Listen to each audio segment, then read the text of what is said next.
Mambo vipi mtazamaji wa Master Voice Online TV? Usisahau kusubscribe, kulike, kucomment na kushare. Bwana, leo tumepita katika akaunti ya kwake Peter Msigwa. Kama unamkumbuka vizuri, Peter Msigwa alikuwa mbunge wa Iringa mjini kwa muda mrefu kama miaka 10 hivi pale Iringa mjini, lakini pia alihama kutoka Chadema kwenda CCM na sasa hivi amerudi tena Chadema. Sasa katika ukurasa wake kule kuna vitu ameandika hasa kuhusiana na gawio ambalo lile limetolewa na watu wa NIDA.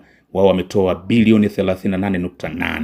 Nini ameandika? Anasema gawio la bilioni 38.8 wakati wananchi hawana vitambulisho. Akaweka alama ya kuuliza pale. Chini akaendelea kusema, anasema nimejiandikisha kupata kitambulisho cha taifa mwaka 2017 Iringa mjini. Leo hii miaka karibu 10 baadaye bado sina kitambulisho cha NIDA. Nilichopewa ni nini? Yani ile namba ya NIDA. Sasa anasema sina shaka kuwa mimi si wa kwanza wala si wa mwisho. Kuna maelfu ya Watanzania wenye simulizi kama hii. Nimesikia mtu mmoja akilalamika kwa uchungu. Na ndio maana inashangaza kusikia NIDA ikitangaza kutoa gawio la shilingi bilioni 38.8 kwa serikali.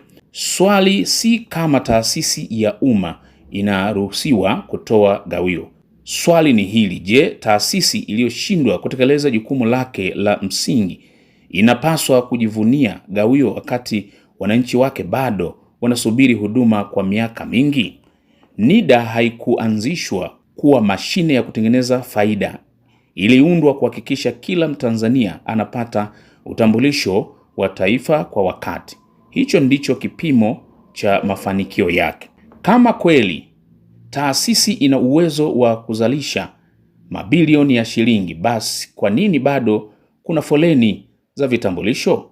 Kwa nini watu waliojisajili miaka mingi iliyopita bado hawajapata haki yao ya msingi ya kuwa na kitambulisho cha taifa?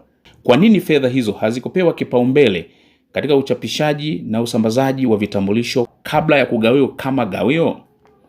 Hakuna taasisi iliyopaswa kupongezwa kwa kupeleka fedha hazina wakati huduma yake ya msingi bado inasumbua wananchi. Gawio haliwezi kuwa ushahidi wa mafanikio ikiwa wananchi ndio wanaobeba gharama za uzembe, ucheleweshaji na mfumo usiofanya kazi kwa ufanisi. Wananchi wana haki ya kuuliza, NIDA imepata mapato hayo kutoka vyanzo gani? Ni kiasi gani ilielekezwa kuboresha utoaji wa vitambulisho?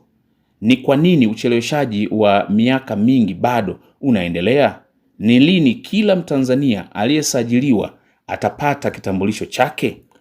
Serikali inapaswa kutambua jambo moja muhimu. Taasisi za umma hazipo kwa ajili ya kuongeza ukubwa wa gawio, bali kwa ajili ya kutoa huduma bora kwa wananchi. Gawio ni matokeo ya huduma bora, si mbadala wake. Mafanikio ya NIDA hayatapimwa kwa bilioni iliyokabidhiwa hazina. Yatapimwa kwa siku ambayo hakuna Mtanzania atakayelalamika kusema nilijiandikisha mwaka 2017 lakini mpaka leo sina kitambulisho cha taifa.